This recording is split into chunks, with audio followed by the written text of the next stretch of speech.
날마다 복이 있도다. 내가 내 손에 수고한 죄를 먹을 것이라. 내가 복되고 형통하리로다. 내 실에 있는 내 안에는 결실한 포도나무 같으며 내 상에 돌린 자식은 어린 감람나무 같으리로다. 여호와를 경외하는 자는 이같이 복을 얻으리로다.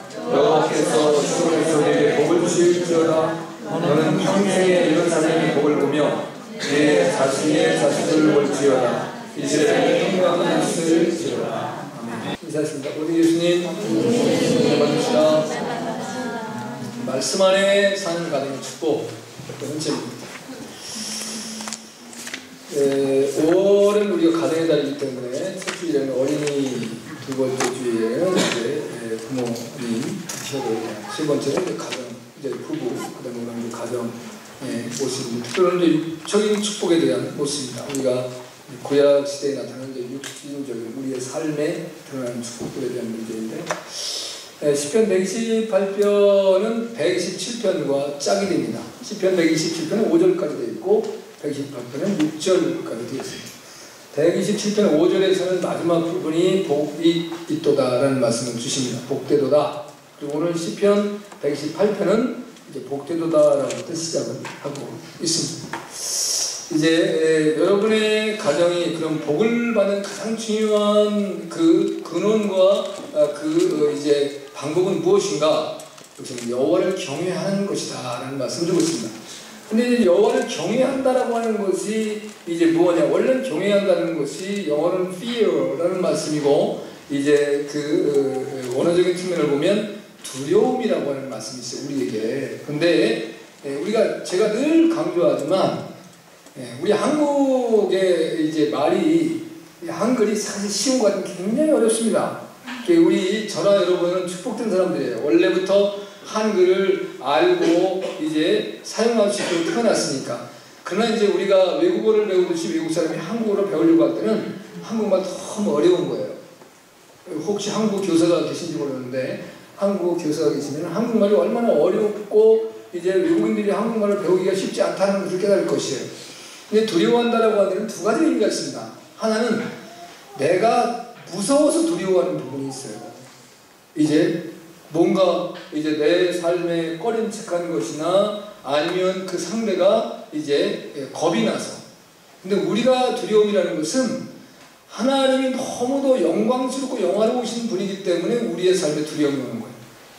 이건 여러분들이 많은 사람들이 신앙생활을 하면서 이제 이 두려움에 하나님을 경외하는 삶이 아니라 무서움의 두려움을 가지고 신앙생활하는 사람들이 많이 있어요. 의외로. 그래서 내가 오늘 이제 교회를 가야 되나 말아야 되나.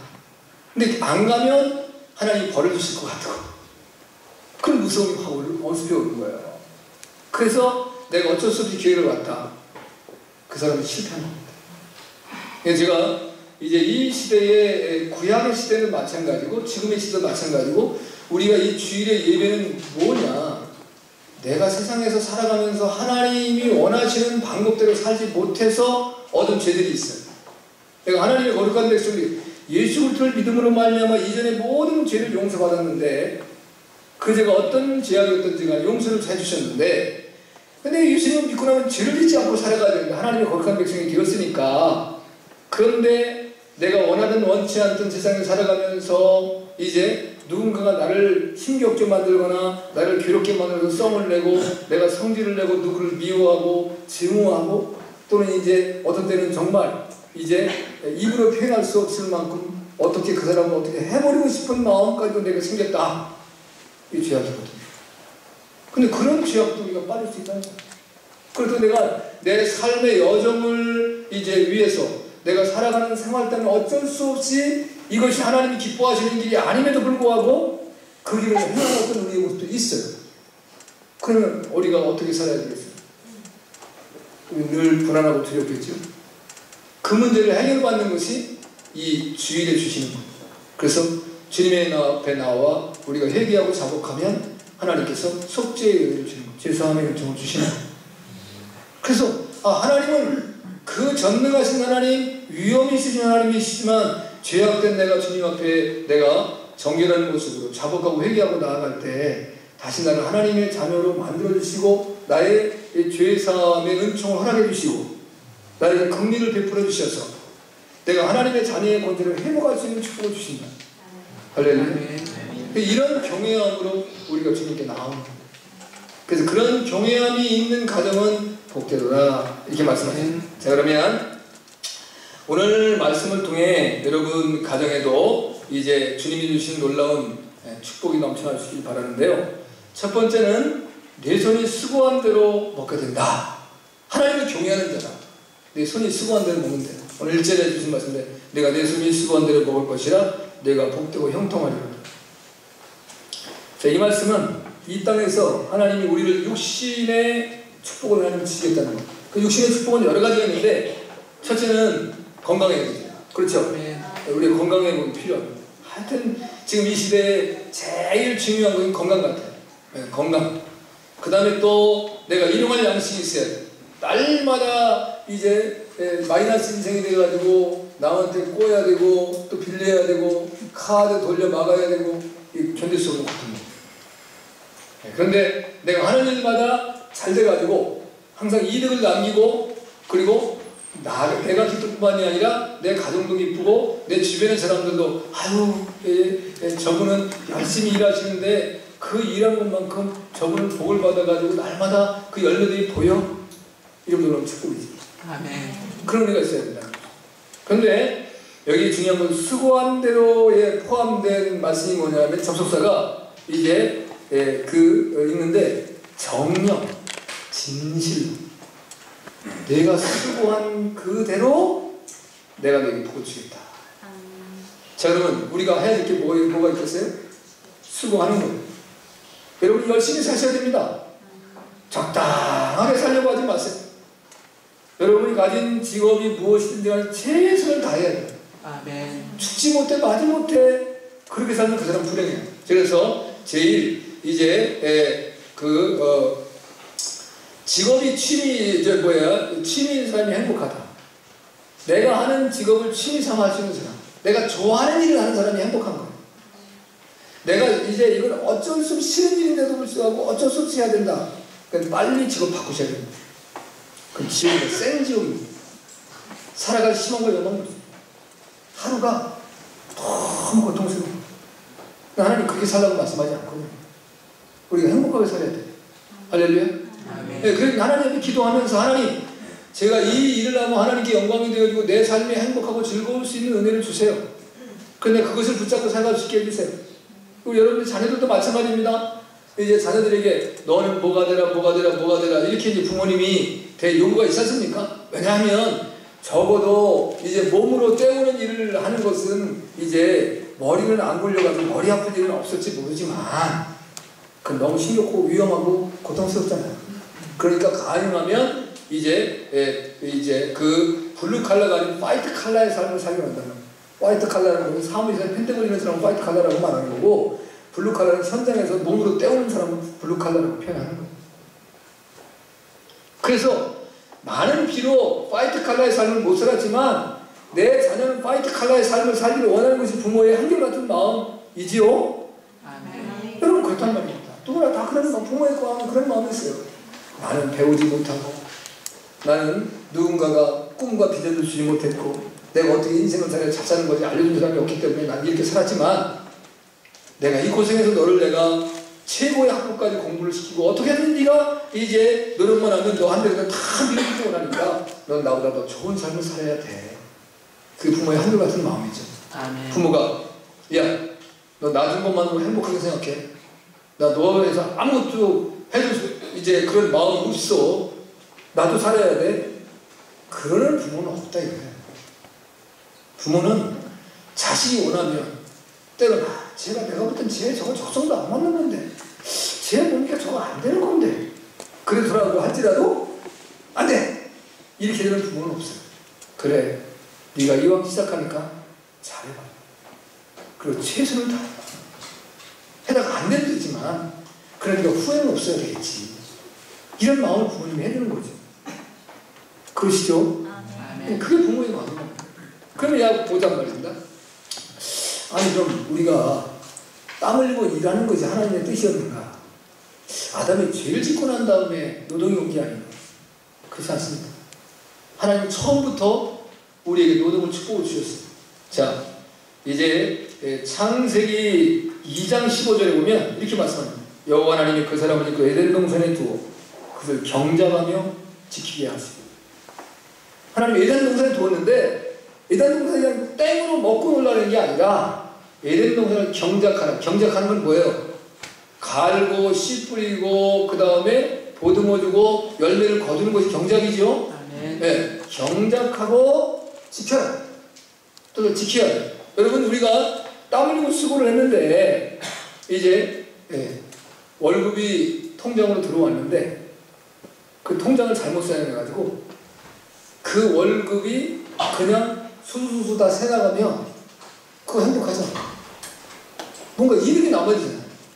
월급은 들어왔는데 그 이전에 카드는 얼마나 편해요? 찍 하면 그만해요. 힘들 게 하나도 없어요. 아이고, 이익이 좋은 게 있어? 찍? 네. 그리고 나서 월급이 들어왔는데 월급이 다 나가고도 마이너스야. 그럼 행복할까요? 안 행복할까요? 안 행복할 뿐만 아니라 짜증나. 그렇죠? 그러니까 잘 지키는 게 중요해요. 돈은 버는 거 중요합니다. 그런데 쓰는 게 더 중요해요. 어떻게 잘 사용하는 거예요. 그것도 하나님께 우리에게 주신 지혜고 하나님 우리에게 맡겨주신 거예요. 왜 지켜라고 했습니까? 여러분이 여러분의 이제 수고하고 땀을 흘려서 얻은 것을 잘 지킬 수 있는 은혜가 있어야 돼요. 근데 여호와를 경외하는 사람은 잘 지키며 살아간다는 거죠. 할렐루야. 여호와를 경외하면 잘 지키고 살아갈 수 있는 거예요. 그런데 하나님을 경외하지 아니하기 때문에 잘 지키며 살지 못하는 거예요. 자, 성경에 보면 참 답답한 인생 하나가 있는데 아합입니다.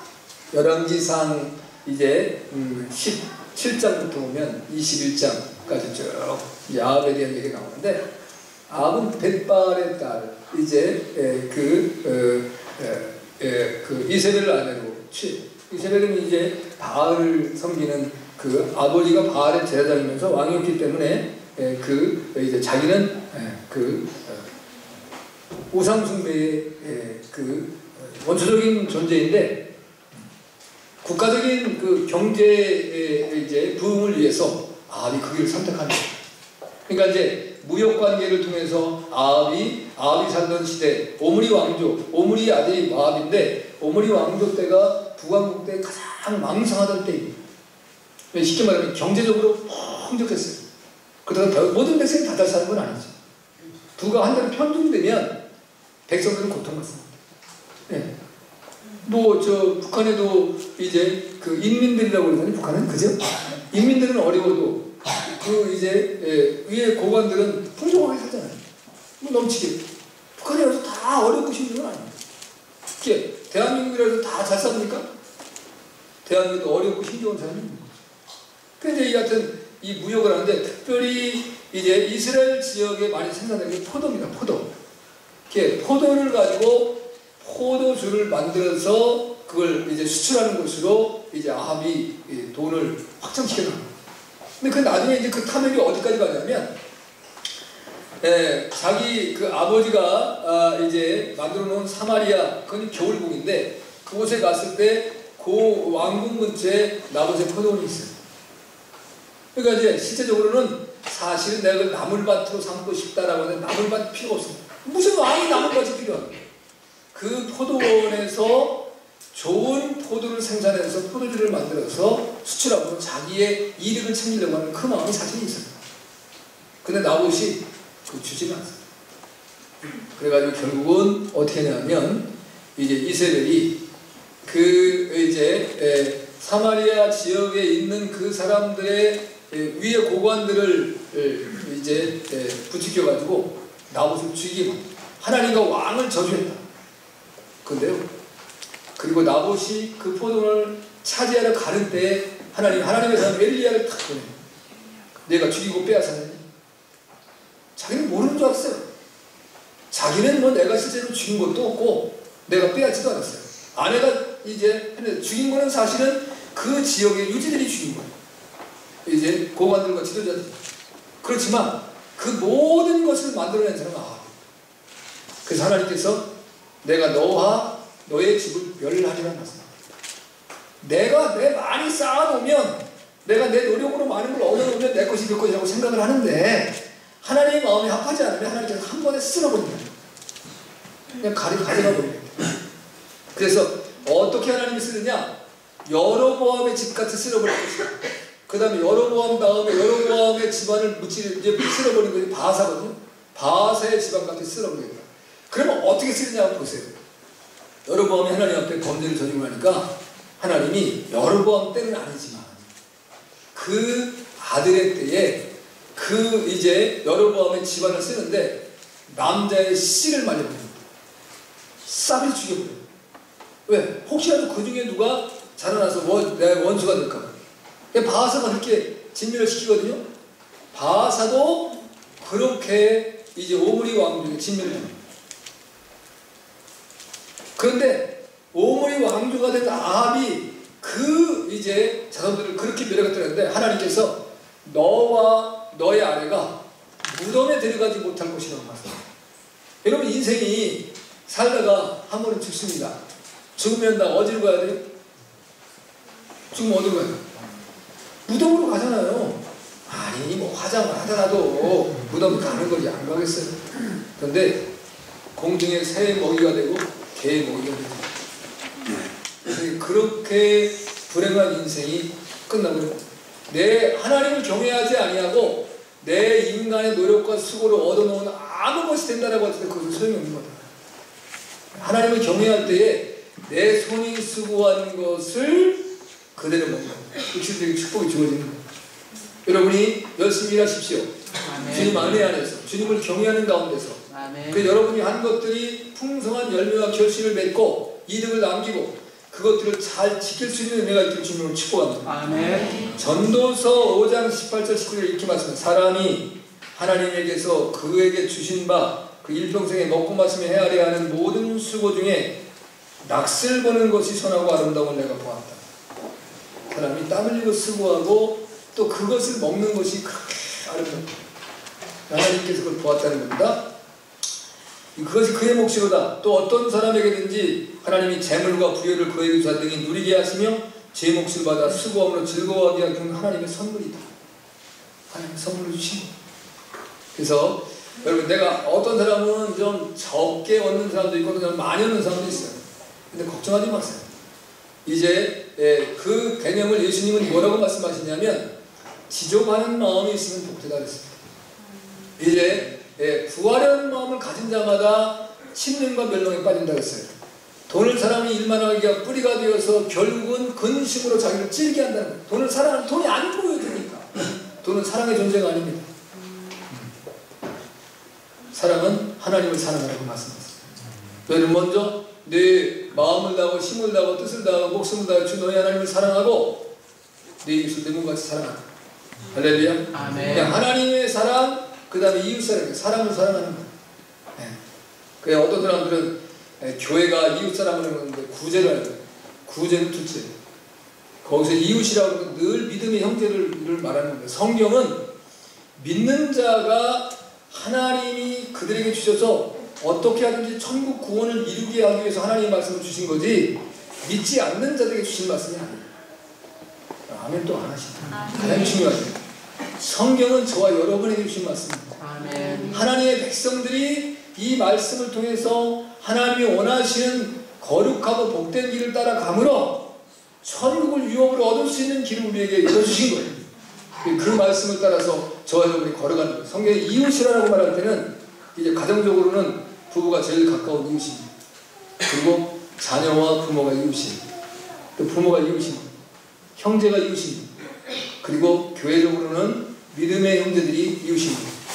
그 다음에 아웃리치가 가능한 겁니다. 그 다음에 이제 믿지 않는 사람들에 대해서 확장하고 넓혀야 돼요. 이제 더 큰 넓은 의미에서는 그럴 거지만 더 중요한 것은 우리 믿음 안의 형제자매를 사랑해야 돼요. 아멘. 할렐루야. 아멘. 그것이 하나님이 기뻐하시는 길과 하나님이 원하시는 길. 여러분이 힘이 없을 때, 약해졌을 때 믿음의 자녀들 서로 사랑하고 협력해서 하나님의 의를 이루는 놀라운 축복이 있어지길 바랍니다. 아멘. 아프리카 밀림 지역에 과학자들이 이제 그 원숭이들을 한번 생태 보고서를 작성한 것을 보았어요. 이 아프리카 밀림 지역에 봤더니 원숭이가 살아가는데 하루에 6시간 노동을 한답니다. 이게 이제 나무 타기, 나무 열매를 이제 그 자기 음식으로 채취하는 거. 이렇게 해서 건강을 유지했는데 이제 아프리카 밀림 지역이 나중에 이제 그게 그 국립공원으로 딱 지정이 되고 난 다음에 그게 바뀌어진 거예요. 사람들이 그곳에 놀러 와서 먹다 남은 음식을 버리고 가고 또 원숭이들이 음식을 줘요. 여러분들도 이제 아이들이 있는 분들은 그 서울공원이나 놀이공원 가는 거 좋아하시죠? 동물원 같은 데 가서. 우리 있을 때는 창경원이었는데 그거 한 번 가는 게 일생의 꿈이었어요. 저 자랄 때. 근데 데려가시는 분이 없어 못 가. 그리고 혼자는 또 길을 몰라서 못 가. 돈도 없어. 네. 근데 이제 저희가 이제 수학여행을 서울로 왔어요. 초등학교 졸업 맡을 때. 그래서 창경원을 한번 가봤어요. 그랬더니 지금은 돌아가셨을 것 같아요. 그 앞에 그 이제 포도대장 같은 옷을 입고 있었는데 그분이 키가 엄청 커요. 제가 볼 때 2m가 넘으신 분 같아요. 그 당시. 네. 그분을 보는 순간에 완전 거인 같은 그 두려움이 오더라고요. 저 사람이 소리 지르면 내가 어디서 기절일 것 같아요. 그런데 이제 거기 가서 그런 걸 보면서 먹은 걸 준단 말이에요. 근데 그런 거기에서 사육사는 좋아하진 않아요. 우리가 주는 걸. 그러니까 이 원숭이가 그렇게 하고 나서 그 후에 이제 이 공원에를 한 5년 후에 다시 가서 이제 그 학자들이 그 생태 연구로 다시 이제 살펴보게 됐는데 놀라운 결과가 나왔어요. 어땠을까요? 원숭이도 이상이 생겼어요. 그리고 원숭이에 뭔 이상이 생겼냐면 제일 처음엔 당뇨병이 있어요. 고혈압이 왔어요. 그리고 관절이 왔어요. 놀라지 않나요? 그러니까 세상에는 사람뿐만이 아니라 모든 생물들은 움직이고 일해야 돼요. 그래야 건강을 살 수 있는 거예요. 그 무리하면 또 문제가 생겨요. 어떤 사람은 운동해야 된다 그러니까 생전 운동도 안 하는 걸 금방 해가지고 몸을 만들겠다고 무리하다가 관절 오고 그 다음에 또 이제 잘못하다가 그 근육 파열되고 이런 문제 생겨납니다. 조심해야 돼요. 그리고 이제 그 겨울에 추위에 있다가 봄 돼가지고 운동한다면 베란다에 나가서 무리하게 운동하면 반드시 몸에 문제 생깁니다. 항상 모든 것은 이제 서서히 그리고 체계를 밟아서. 그래서 우리 이제 전화 여러분이라는 뭐 돈이 많지 않게 그렇게 못되지만 대부분 무슨 뭐 연예인이나 아니면 돈 있는 사람들은 그 운동을 할 때 뭘 둬요? 개인 트레이너를 둬요. 그래서 우선 내 몸의 상태가 지금 어떤 상태인가 하는 걸 전체적인 걸 체크를 한 다음에 그 다음에 내 몸에 맞는 운동을 서서히 트레이너의 이제 그 쉽게 말하면 우리 나를 훈련시키는 훈련 교관이잖아요. 교관이라고 해요. 조교라고 해요. 하여튼 그 분의 지시를 따라서 내가 움직여줘서 내 몸을 만드는 거예요. 근데 그러면 뭐가 투자돼야 돼요? 돈이 투자돼요. 돈. 그러니까 우리는 그런 게 없으니까 우리 스스로 해야 돼요. 그래서 이제 나이가 들면 제일 좋은 것은 걷는 거예요. 걷는 거. 관절이 안 좋은 사람들은 평지를 걸으시면 좋아요. 근데 평지를 걷는다는 게 굉장히 어렵습니다. 왜냐하면 그게 실증이 나요. 왜 사람들이 산을 걷느냐? 산은 실증이 안 나요. 언덕을 올라가기도 하고 나무도 있고 뭐 또 내려가기도 하고 실증이 안 나서. 여러분 혹시 헬스를 하시는 분들 보면 헬스장에는 뭐가 있어요? 무슨 모니터가 있든지 아니면 음악을 틀어줘요. 왜냐하면 지루하지 않게 하는 거예요. 그냥 어떤 걸 하는 것은 우리는 자꾸 실증을만 있고 지루해서 안 돼요. 그러니까 운동도 여러분의 체질에 맞는 걸 따라서 하셔야 돼요. 아멘. 이제 운동을 안 하셔도 내가 하루에 적당하게 일을 할 수 있는 사람은 그것을 기쁨과 즐거움으로 하면 그것이 운동이 돼요. 근데 이거를 억지로 하면 운동이 아니라 노동 중에서도 상노동이 되는 거예요. 그냥 노동이 아니라 상노동은 우리의 몸에 해로워요. 그러니까 여러분이 이제 즐거운 복된 삶을 살 수 있길 바라요. 이제 짐승도 게을러지면 질병이 옵니다. 사람도 게을러지면 병이 옵니다. 게으르면 죄입니다. 그래서 우리가 이제 그 정욕 중에서 욕망이 5가지 욕망인데 그 중에 마지막이 수면입니다. 수면. 잠자기를 좋아하는 사람. 잠 누가 많이 자요? 게으른 사람이 많이 자요. 적당한 잠은 필요해요. 우리. 그리고 또 이제 성경에서 보면 하나님께서 그 백성들이 죄악에 빠질 때 그가 왕이 됐든 제사장이 됐든 아니면 백성이 됐든 그를 어디다 던진다고 말씀하세요? 침상에 던진다. 침상에 던진다는 건 잠을 자라는 것이 아니라 질병으로 원하든 원하지 않든 누워있게 만든다. 여러분 이제 중병이 걸려서 침대에 오래 누워있는 사람에게 제일 무서운 게 뭐예요? 욕창. 누가 이렇게 잘 알아? 나는 치료 잘한다. 욕창이 제일 무서워요. 욕창. 그러니까 어떻게 해요? 이제 그걸 뭐라 그래요? 간호해 주시는 분 도움이 있잖아요. 간병인이 제일 어려운 게 뉘었다가 일으켰다가 뉘었다가. 왜? 욕창 생기지 않다. 욕창 생기면 방법이 없습니다. 게으르면 어떠하든지 질병과 고통식에 빠집니다. 여러분이 열심히 수고하시되 수고하는 것을 여러분의 축복으로 이어질 수 있는 은혜가 있기를 주님을 축복합니다. 아멘. 아멘. 두 번째 이제 하나님이 주신 약속은 아내는 결실한 포도나무 같다. 오늘 3절의 말씀에 내 집 안방에 있는 내 아내는 결실한 포도나무 이렇게 말씀합니다. 말씀 안에 사는 가정의 축복의 두 번째는 이 땅에서 부부의 사랑을 풍성히 누리는 축복이 있어야 된다는 말씀입니다. 여기 보면 내 집 안방에 있다 그랬어요. 집은 여러 가지 방이 여러 가지인데 안방이라고 하는 것은 가장 중요한 방이고 비밀스러운 장소예요. 아무나 들어갈 수가 없는 거예요. 부부만이 들어갈 수 있는 방이 안방이에요. 집에서. 여러분 혹이라도 어떤 집에 초대를 받으면 그 집에 안방 문 열고서 들어가요? 들어가면 큰일 나요. 혹 이제 집이 이제 뭐 거실도 없고 그냥 방 하나다. 이제 원룸이다. 그래도 절대로 침대에 걸터 앉히면 안 돼. 어떤 사람 보면 이제 남의 집에 가서 침대에 털커덕하고 앉더라고요. 큰일 나는 겁니다. 그건 그런 무리함은 범하면 안 돼요. 침대에는 뭐 하는 곳이에요? 잠을 자고 쉬는 곳이에요. 누가? 부부가. 그런데 갖고 남이 털렁 앉아버리면 그 사람은 그 부부를 모욕합니다. 여러분 절대적으로 율법을 갖추고 살아야 돼요. 그래서 남의 집에 가면 절대로 남의 집 냉장고 열어도 안 되고 남의 집 그냥 옷장을 열어봐도 안 되고 어떤 사람은 여기 사람이 때릴까요? 그러시면 안 됩니다. 네, 그건 주인이 나를 초대한 사람이 나에게 돈을 내놓으면 받으면 돼요. 아멘? 네, 그게 우리가 지켜야 될 하나의 가장 중요한 예법이에요. 뭐 어떤 목사님은 신방을 가면 그 집에 신발장을 옷장을 열어본다고 하는데 그것도 좀 올바른 것 같아요. 네. 그건 훈련이 된 이제 가정들이겠죠. 그래서 목사님께서 우리 가정의 신앙 상태를 살피기 위해서 하는구나 라고 이해를 할 수 있어서 되는데 만약에 저는 우리 교회에 제가 신방 가서 그러면 다 시험될 것 같아요. 그 올바르지 않아요. 저는 또 그럴 마음 자체가 없어요. 여러분이 여러분의 삶을 여러분 스스로가 잘 정결해 가야 되는데 가장 중요한 건 부부는 이제 누구도 침범할 수 없는 부부만의 영역이 있어야 되고 삶이 있어야 되고 축복이 있어야 되고 그런 이제 복된 여러분의 가정이 될 수 있기를 주님은 축복합니다. 이분이 결실한 포도나무 같다 그랬어요.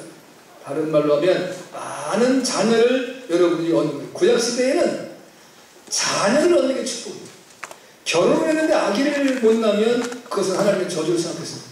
우리나라에서도 이전에 이제 시집가고 나서 여자분들이 실거지약 중에 하나가 아기를 못 낳는 거예요.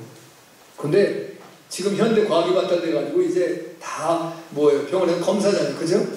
그럼 여자 때문에 아기를 못 낳는 일도 있지만 남자 때문에 아기를 못 낳는 데가 더 많아요. 근데 우리나라는 그런 상당히 과학적이잖아요.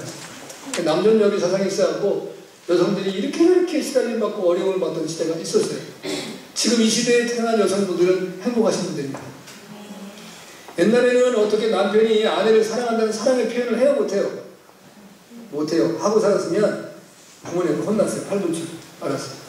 지금은 남편이 아내를 사랑한다는 표시도 하고 생일 때 선물도 주고 또 이제 결혼 기념일에 선물도 하고 또 여행도 가기도 하고 뭐 이렇게 이런 표현들을 하고 살아가요.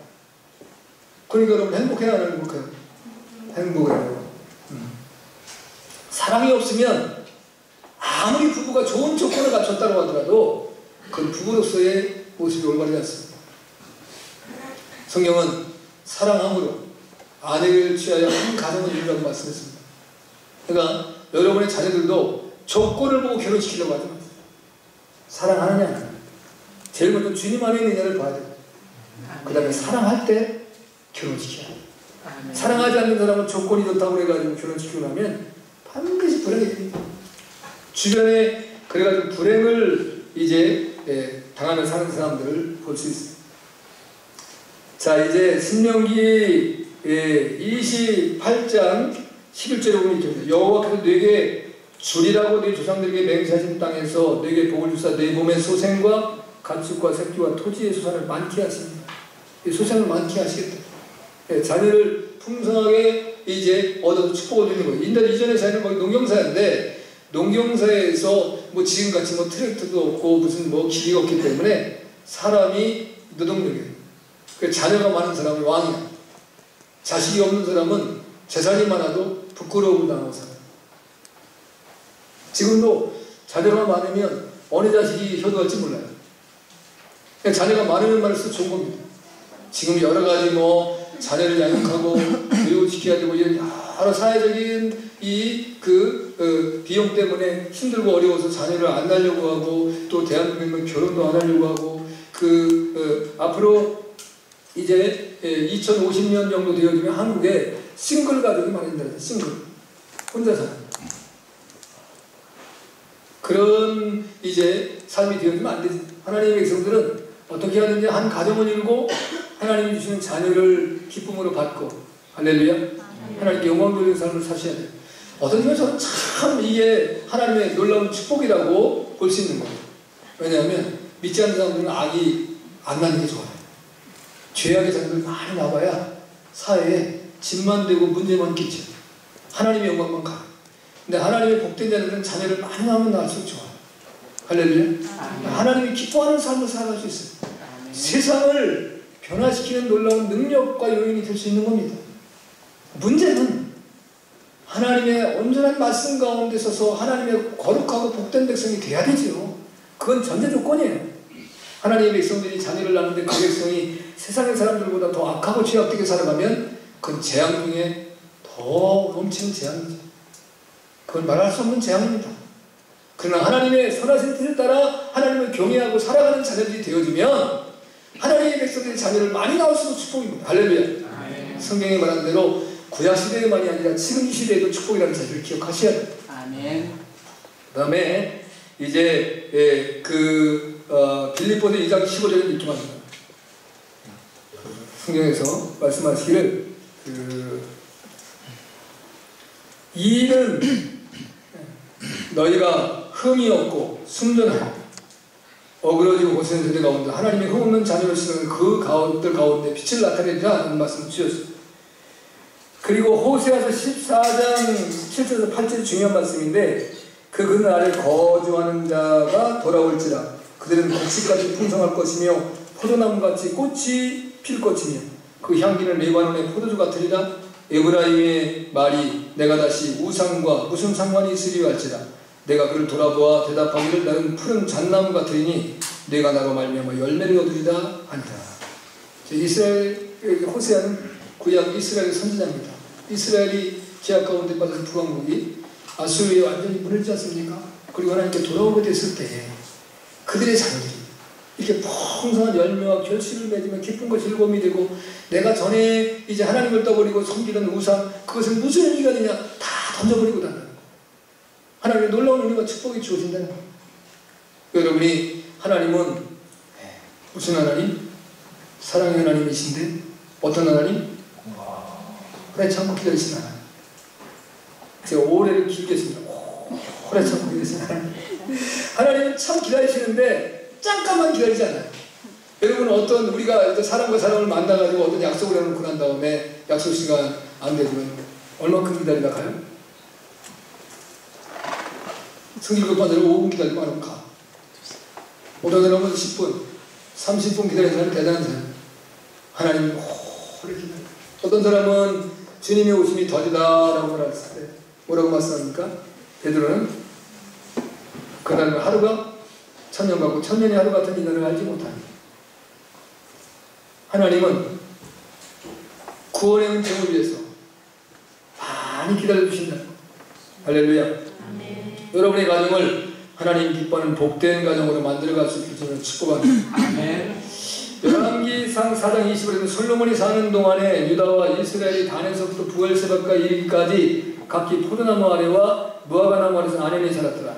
제가 성경을 제일 처음에 예수님을 믿고 성경을 본 다음에 많은 말씀을 쓰는데 이 열왕기상 4장 25절 말씀이 너무 좋더라고요.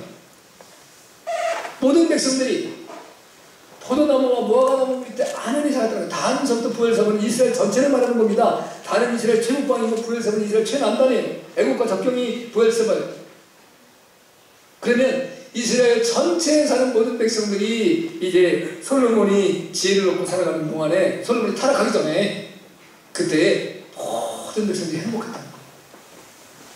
여러분 대한민국의 모든 사람들이 행복하면 얼마나 좋겠습니까? 아멘. 그래서 여러분들이 기도할 때 이런 기도하는 거예요. 하나님 열왕기상 4장 25절에서 솔로몬이 살던 시대에 모든 백성들이 단에서 부엘세바 같이 포도나무부터 무화과나무 밑에까지 온전히 안연히가 있다고 했는데 우리 대한민국의 저 판문점에서부터 저 제주도 남단 마라도까지 이제 모든 백성들이 편안하게 살 수 있는 그 은혜를 주세요. 이게 우리가 드리는 기도예요. 하나님은 이제 우리를 축복하시되 여호와를 경외하는 가정에게 그런 은혜와 축복을 주신다고 약속하십니다. 할렐루야. 아멘. 그 은혜가 저와 여러분 모두에게 넘쳐 주시기를 축복합니다. 아멘. 마지막으로는 자식은 어린 감람나무 같다 했습니다. 오늘 3절 후반절에 보면 내 식탁에 둘러앉은 자의 어린 감람나무 같으리로다 이렇게 말씀하세요. 여러분 이제 하나님의 말씀 안에 사는 가정에서는 이 땅에서 자녀가 형통의 복을 누리는 겁니다. 여러분 우리의 자녀들이 다 잘 되길 봐야 돼요. 공부하는 자들 공부 좀 잘했으면 좋겠고 그저 친구 좋은 친구 만나고 선생님 좋은 선생님 만나길 원하잖아요. 아멘. 참 이제 저도 어렸을 때 그랬는데 그 부모님은 내가 만나는 친구들을 다 만족하게 생각하세요 안 하세요? 그렇지 않은 것 같아요. 그래서 이제 잘 알지 못할 수도 있긴 있는데 그런데 어떻게 보면 부모님이 다 틀린 건 아니에요. 부모님이 거의 맞을 수 있어요. 왜냐하면 나는 내 지금 학창시절에 만나는 친구가 내 일생에 나에게 영원한 친구같이 느껴지는데 그렇지 않습니다. 여러분이 이제 우리 학생 청년들이 자라가게 되어지면 이제 여러분의 신분이 여러분이 어떤 삶을 살아가느냐에 따라서 여러분과 만나는 사람이 결정되어져요. 제일 처음에는 이제 뭐 학교에서 만났던 그 친구가 나의 영원한 친구가 될 것 같은데 거의 그렇게 안 돼요. 그래서 이제 중요한 것은 친구는 소중하긴 소중하죠. 그러나 이제 첫째는 하나님의 거룩한 백성들은 그의 사고와 사상이 올바른 걸 봐야 돼요. 뭐 여러분이 만나는 친구가 예수님 믿는 사람들만 있는 게 아니잖아요. 학교에는. 그럼 예수님 믿는 사람들과 만나면 어떻게 되겠어요? 오히려 더 이제 이상하게 파당을 짓고 말겠죠. 그러나 예수님을 믿지 않는다고 하더라도 올바른 가치관과 바른 이상과 비전을 가지고 살아가는 애들이 있을 수 있어요. 그들과 좋은 관계를 맺고 친구를 사귀면 여러분은 복되고 서로 윈윈할 수 있는 거예요. 그리고 그들도 여러분을 통해서 하나님의 사랑을 그들이 입을 수 있고 하나님의 복을 받을 수 있는 기회가 될 수 있겠죠. 그런데 이제 그 국가에도 부모에게도 또 학교에도 자기의 인생에도 올바르지 아니한 삶을 살아가는 자들 친구로 사귀어주고 이렇게 되어지면 반드시 나중에 후회할 일이 여러분 생겨납니다. 그런데 문제가 이제 친구를 사귀고 나면 사귀는 것은 또 쉽지 않지만 이 정리하는 게 사실 쉽지 않아요. 여러분 그렇잖아요. 여러분이 이제 어떤 이제 아이들도 그렇고 어른도 그렇고 다 마찬가지인데 이런 어떤 관계를 맺고 나면 그 관계를 맺을 때보다도 마음을 줄 때가 더 어려워요. 그게 쉽지가 않아요. 근데 그런 문제를 여러분들이 잘 다르게 선택하기 위해서는 내가 친구를 사귈 때 심사숙고하고, 그러니까 이제 특별히 우리 학생들 기도 많이 하고 고개 들어가. 그래서 친구를 사귀어서 그 친구가 이제 부모님도 기뻐할 수 있고 나에게도 유익이 되고 하나님도 기뻐할 수 있는 친구를 사귀면 좋지. 아멘. 그런 은혜가 저나 여러분에게 넘쳐날 수 있는 축복이에요. 아멘. 이제 여기 보니까 자네가 감람나무는 특징이 오래 더디게 자라는 거예요. 금방 자라질 않아요. 이제 이 감람나무는 7년이 돼야 열매를 딸 수 있다래요. 그러니까 열매 맺는 데까지 오래 기다려야 되지. 그러면 이게 다 자라면 한 15년 정도 자라면 다 자란다네요. 그럼 15년 정도 자란 감람나무는 감람 열매를 얼마 따면 500kg를 딴대요. 놀라는 사람이 한 명밖에 없어요. 여러분, 제가 시골에서 농부의 아들로 태어났는데 이전에 농사를 지을 때 그 300출이 난다 하면 대박 나는 겁니다. 양석이라고 그러면 그게 뭐냐면 이제 한마디기면 기본적으로 300평을 얘기하는 건데, 그 땅이 좋은 땅에는 200평, 더 좋은 땅은 150평을 가지고 한마디기라고 얘기를 해요. 일단 뭔데 원래 300평이어야 되는데, 근데 거기에서 이제 농사를 짓고 나면 벼농사에서 쌀 이제 2가마가 나오면 농사 괜찮게 진 거예요. 3가마 나오면 대박 난 거예요. 그러면 쌀 1가마가 몇 킬로면 80kg예요. 3가마면 얼마요? 아니 3가마면 얼마요? 240kg 아니에요. 그죠?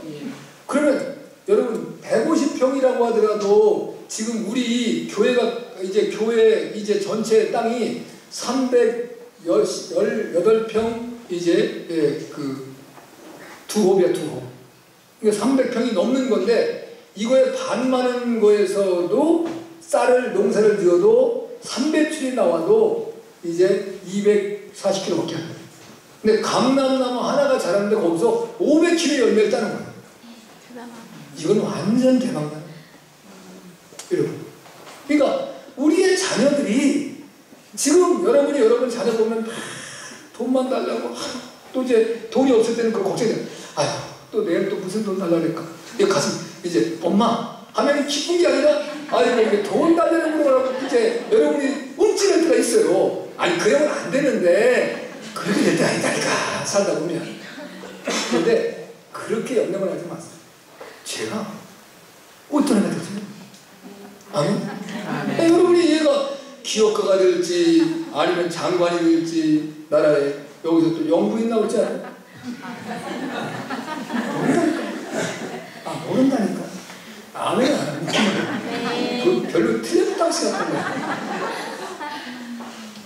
성경에서 뭐라고 말씀하냐면, 이스라엘 백성들이 가나안 땅을 들어갈 때 이제 여호수아가 이제 모세가 먼저 보내죠. 12명을 각 집하고 탐지하고 가나안 땅을 탐지해오게 해요. 나중에 이제 돌아오는데 그들이 이제 그 포도나무를, 포도송이를 따가지고 둘이 꿰찼다 그랬어요. 여러분, 포도송이가 꿰차는 거 못 보셨죠? 전 사진에서 봤어요. 포도송이 하나를 두 사람을 심어주고, 얼마나 포도가 큰지. 제가 그 사진에 대해 기해서 내 책 만들 때 딱 넣어놨어요. 실제는 거예요. 거짓이 아니에요. 그렇게 나왔지만 모세한테 보고를 하는데 다 부정적인, 그 땅은 진짜 젖과 꿀이 흐르구나.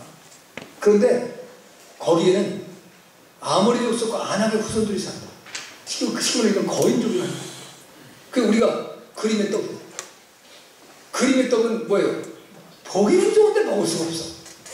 이 배가 불러야 되는데 배는 꼬르륵꼬르륵 소리만 나와. 떡은 보이고.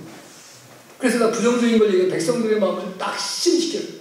여호수아 관련만 이제 그래는 우리가 바란다. 하나님께서 우리와 함께 하시면 그들 문제 없다. 이렇게 말해요. 그랬더니 하나님이 모세를 통해서 뭐라고 말씀하냐면, 너희 입으로 한 말이 내 귀에 들린다고 내가 시행하리라. 여러분, 우리가 말하는 게 너무 중요합니다. 우리 믿는 사람들이 있어서 그냥 이제 말 돈 안 들어요. 그죠? 그런데 부정적인 언어를 쓰지 않는 게 축복이에요. 긍정적인 언어를 사용하셔야 돼요. 그리고 여러분 항상 사랑과 은혜와 축복의 언어를 사용하셔야 돼요. 하나님 이렇게 말씀하십니다. 내가 상대방을 축복하는데 그 사람이 복을 받지 못할 것 같으면 그 복이 내게로 온대. 근데 내가 그 사람을 저주했어요. 근데 그 사람이 저주할 사람이 아니야. 그럼 그 저주가 내게 오는 거야. 한번 상상을 해보세요. 이게요, 기절할 일이에요, 여러분. 그러니까 여러분 축복하시는 거예요. 네, 그 사람 축복을 받으면 또 조건이 와. 못 받는다면 그 복은 내게로 오는 거예요. 할렐루야. 아멘. 그런 은혜가 여러분 모두에게 넘쳐날 수 있을 주님을 축복합니다. 아멘. 자, 이제 오늘 그 주신 말씀들에 보면 그 자녀들에 대한 축복에 대한 약속들을 하나님께 주시는데, 그 요엘서 1장 3절에서 이렇게 말씀합니다. 너희는 이 일을 너희 자녀에게 말하고 너희 자녀는 자기 자녀에게 말하고 그 자녀는 후세에게 말할 것이니라. 할렐루야. 그러니까 이건 뭐냐면 세대와 세대를 넘어 축복이 이어지는 거예요. 여러분, 우리가 자녀가 있어요. 우리 자녀가 성장하면 자녀가 생겨 안 생겨요?